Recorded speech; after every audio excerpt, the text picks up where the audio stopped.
right now it's like a blizzard, I think, and I'm just gonna go down a couple steps and look over there, the hill. In the morning, we're gonna slide down the hill. We're gonna have so much fun in this blizzard. I hope that it's not I don't think it's going to be a blizzard in the morning, but we're just gonna have a lot of fun in the snow, and I'm probably gonna help Mom take a path to the car because look how much snow it is. Do you think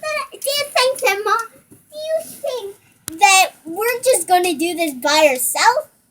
We probably need a couple of people.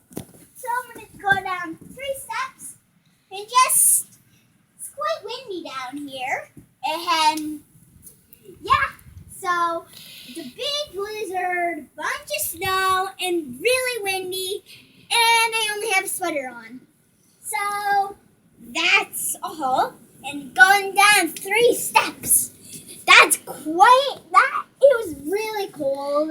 Like not really cold, but quite cold, and it's a big blizzard. How big do you think that the blizzard is? Mom? I don't know. I think like 50 centimeters, maybe more.